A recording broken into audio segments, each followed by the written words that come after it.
Hello friends, எல்லாத்துக்கும் very good ஆஃப்டர்நூனுங்க. நான் உங்கள் ஷீலாங்க. இன்றைக்கி நம்ம சிம்பிளாக முருங்கைக்காய் கிரேவி தான் நம்ம பண்ண போகிறோம். அப்படின்னா புளி கிரேவின்னு சொல்லுவாங்க.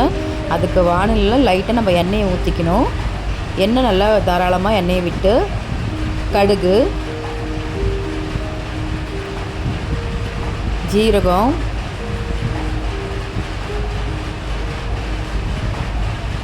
கடலைப்பருப்பு, உளுந்து பருப்பு ரெண்டு போட்டு நல்லா ட்ரை பண்ணிக்கோங்க. என்னடா எதுவுமே தெரியலையே, சின்ன சின்னதாக தெரியுதுன்னு ஃபீல் பண்ணாதீங்க. ஸோ நான் வந்து என்னோடய கையில் பிடிச்சி தான் எல்லாமே நான் பண்ணிகிட்ருக்கேன். என்கிட்ட ஸ்டாண்டோ அந்த மாதிரி எதுவும் கிடையாது. எனக்கு தெரிஞ்சவளும் நான் பண்ணிகிட்ருக்கேன். கருவேப்பிலை போட்டுக்கோங்க. நல்லா பொரிஞ்சு வரட்டும். நான் ஒரு 15 சின்ன வெங்காயம் கட் பண்ணி மிக்சியில் அரைச்சிருக்கேன். அதோட பேஸ்ட் நம்ம வந்து ஆட் பண்ணிக்கலாம். ஏன்னா இப்போ சின்ன வெங்காயம் போட்டால் தான் நம்மளுக்கு நல்லா டேஸ்டியாக கொடுக்கும். சின்ன வெங்காயம் அரைச்சது நான் போட போகிறேன். ஒரு 15 சின்ன வெங்காயம் நான் வந்து அரைச்சி பண்ணியிருக்கிறேன்.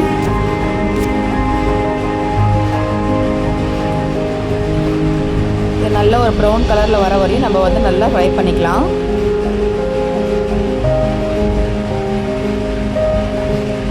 எல்லோரும் கண்டிப்பாக கேமரா கிளாரிட்டி கரெக்டாக இருக்கணும், அப்போ தான் நம்ம செய்ய முடியும் அப்படின்னுவீங்க. பட் எனக்கு தெரிஞ்சவளோ நான் ஒரு சிம்பிளாக உங்களுக்கு ஒரு டிப்ஸ் மாதிரி ஒன்று பண்ணியிருக்கேன் பாருங்கள். பண்ணி காமிக்கிறேன், பட் ஜூம் நல்லா வரல. அடுத்து வந்து ஒரு 10 பூண்டு நல்லா இடித்து அதில் போட போகிறேன். இஞ்சி பூண்டு பேஸ்ட் போட வேண்டாம், ஏன்னா அது போட்டால் அந்த புளிக்குழம்பு அப்படின்னா அந்த புளி கிரேவி ஸ்மெல்லு டிஃப்ரெண்ட்டாக தெரியும்.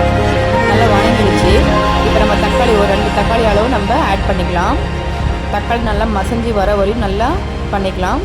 தென் அது மசிக்கிறதுக்காக நம்ம மஞ்சத்தூளும் தென் வந்து உப்பு நம்ம வந்து ஆட் பண்ணிக்கலாம்.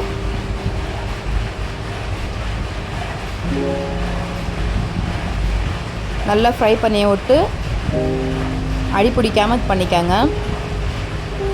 நல்லா பழுத்த தக்காளியை போட்டிங்கன்னா சீக்கிரமாக இதாகிடும். நல்லா கொதி வரட்டும். இப்போ பாருங்கள், என் கையை தூக்கி நான் உங்களுக்கு கேமராவில் காமிச்சிருக்கேன். நல்லா கொதி வந்துருச்சு. இப்போ நம்ம என்ன பண்ணுறோம்னா குழம்புக்கு மசாலா வந்து ஆட் பண்ண போகிறோம். மல்லித்தூள் 2 ஸ்பூனு, வரமிளகா பொடி 1 ஸ்பூனு, குழம்பு மிளகா பொடி 1 ஸ்பூனு. எல்லாமே காரம் கம்மியாக தான் சாப்பிடுவாங்க வீட்டில், அதனால் காரம் கம்மியாக ஆட் பண்ணியிருக்கேன். மசாலா வாசனை போயிட்டு பிறக்கும், நல்லா ஃப்ரை பண்ணிட்டு பிறக்கும். புளித்தண்ணி ஒரு எலுமிச்சம்பழம் புளித்தண்ணி வந்து ஊற்றிக்கலாம். அந்த புளித்தண்ணி நல்லா எண்ணெய் பிரிஞ்சு வர வரையும் நம்ம வந்து கொஞ்ச நேரம் விட்டுடலாம். அதை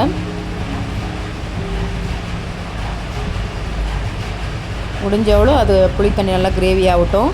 ஒரு 10லேருந்து ஒரு 15 நிமிஷம் தட்டை வச்சு மூடிடுங்க. அந்த புளி ஸ்மெல்லாம் போட்டோம். நல்லா வெந்துருச்சு பாருங்கள், உங்களுக்கே தெரியுது. அப்புறம் முருங்கைக்காய் வந்து நம்ம ஆட் பண்ணிக்கணும். இது ஒரு 10 நிமிஷம் வேகிறவளும். இப்போ ஃபஸ்ட்டு ஆல்ரெடி நீங்கள் வந்துட்டு முருங்கைக்காய் வந்துட்டு நல்லா எண்ணெயில் ட்ரை பண்ணிக்கோங்க. ட்ரை பண்ணிட்டு பாருங்கள், இந்த மாதிரி போட்டால் அந்த டேஸ்ட் நல்லா கிடைக்கும். வெந்துருச்சு பாருங்கள், நல்லா கிரேவி வெந்துருச்சு. முருங்கைக்காய் நல்லா வெந்துருச்சு.